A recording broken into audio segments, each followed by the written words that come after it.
আসসালামু আলাইকুম, সবাইকে স্বাগতম। আইসিটি বিষয়ের এক্সপার্ট সিস্টেম কি? আমরা কৃত্রিম বুদ্ধিমত্তা আলোচনা করি না, সেক্ষেত্রে এক্সপার্ট সিস্টেমটা কি?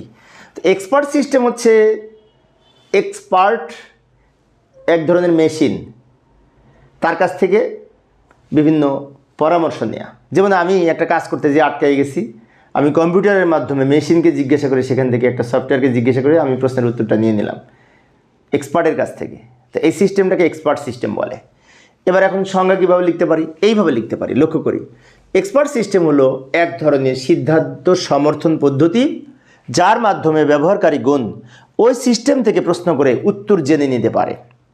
বিষয়টি আবার বলছি, এক্সপার্ট সিস্টেম হচ্ছে একটা সিদ্ধান্ত গ্রহণ পদ্ধতি, যেখানে ব্যবহারকারীগণ ওই সিস্টেমকে প্রশ্ন করে উত্তর জেনে নিতে পারে। এই সিস্টেমটাকে এক্সপার্ট সিস্টেম বলে। যেমন অনেক সময় এই যে চিকিৎসকরা বা ডাক্তাররা চিকিৎসা সংক্রান্ত জটিল সমস্যা সমাধানের জন্য ক্যাডুলাস এবং মাইসিন নামে এক্সপার্ট সিস্টেমের কাছ থেকে প্রশ্ন করে অনেক তথ্য জানতে পারে ডাক্তাররা। আবার যারা কম্পিউটার প্রোগ্রামিং নিয়ে কাজ করে, তারা এই বিভিন্ন ডিজাইন করার জন্য, কম্পিউটারের বিভিন্ন ডিজাইন করার জন্য RI নামক একটি এক্সপার্ট সিস্টেম আছে, সেখান থেকেও হেল্প নিতে পারে। এছাড়া আরও বিভিন্ন ধরনের এক্সপার্ট সিস্টেমের সফটওয়্যার রয়েছে, বা বিশেষ করে এই ওয়েবসাইট রয়েছে এক্সপার্ট সিস্টেমের। আমি এখানে কয়েকটা উপস্থাপন করেছি।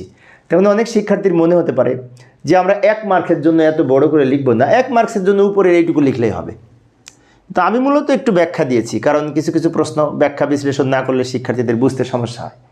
তো ফাইনালি আমরা বলতে পারি এক্সপার্ট সিস্টেম হলো যে এক ধরনের কৃত্রিমভাবে তৈরি করা সিস্টেম বা সফটওয়্যার, যার মাধ্যমে আমরা বিভিন্ন প্রশ্নের উত্তর জেনে কাজ করতে পারি।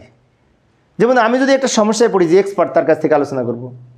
এখন মানুষকে না করে আমি যদি মেশিনের মাধ্যমে পরামর্শ নিই, তাহলে সে যাকে জিজ্ঞেস করবো, সেটা হচ্ছে, যে সফটওয়্যারের মাধ্যমে জিজ্ঞেস করবো, সেটাই হচ্ছে এক্সপার্ট সিস্টেম।